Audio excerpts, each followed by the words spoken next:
Hi everyone, welcome to my YouTube channel Just 5 Minutes. Today we will discuss about the documents that we required for admission in university and immigration.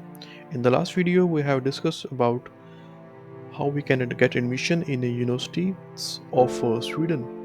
Today we will discuss what are the documents we required when we're applying in the university and after the admission. After the admission, when applying for immigration. So let's begin. But before that, please subscribe my channel and please like the video so that you can get a notification for the next video. So guys, today I will explain the things in two languages, English and Hindi, so that everyone can understand and can utilize the information. So let's begin. आज मैं बात करूँगा दो भाषाओं में, English में और हिंदी में, सो हर कोई इसको समझ पाए और इन्फॉर्मेशन को यूटिलाइज कर पाए फर्दर के लिए. So let's start. The first document we required when we applying for university is resume. It's a very important document. I have already made one video for resume. How can you make a nice resume? I have already made a video. I will share the link of that video again in the description. मैंने already resume पे एक video बनाया हुआ है, उसका जो description है मैं आपको उसका जो लिंक है मैं आपको डिस्क्रिप्शन में शेयर करूँगा. आप उसको फॉलो करके एक अच्छा रिज्यूमे बना सकते हैं. Next document we read is motivational letter. It's also called statement of purpose, the same thing. Motivation letter that need to be in the real. It mean to say you can't just copy paste the motivation letter of someone else from the internet and paste in your Word and send it to the university. आप उसको copy paste नहीं कर सकते internet से. आपको अपना motivation letter खुद से टाइप करना होता है, क्योंकि there are portals in the university where they can check the plagiarism that you had made on your motivation letter.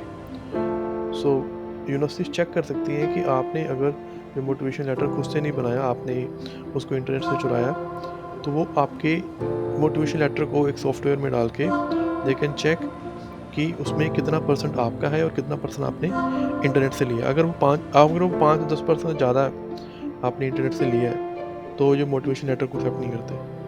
The third thing we need is a medium of instruction is a document that you can get from your university or your college, and this shows that which language you have took your last education.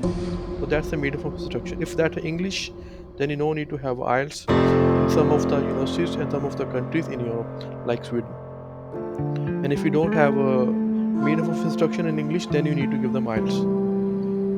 Then the next is a letter of recommendation. It's a letter of recommendation that is a letter that someone is recommending you for the higher education. It can be your teacher from university, or it can be your boss or your manager in a working place.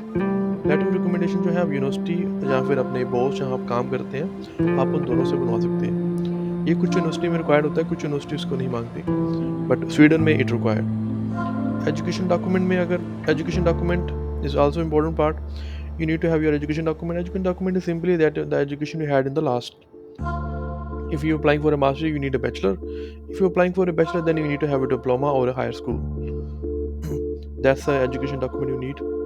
Education document आपको चाहिए जो आपके school और अपने university में जो last में पढ़ा है, हायर एजुकेशन, आपको वो डॉक्यूमेंट चाहिए. Copy of passport, you need to have a copy of passport. Then after immigration, when we applying in immigration for a visa, what document we needed? We need to have a offer letter first. The offer letter that you got from university, like your admission letter, वो आपको चाहिए. उसके अलावा payment slip. If you paying a fee for the university education, then you need to attach the slip also for the payment you had did to the university.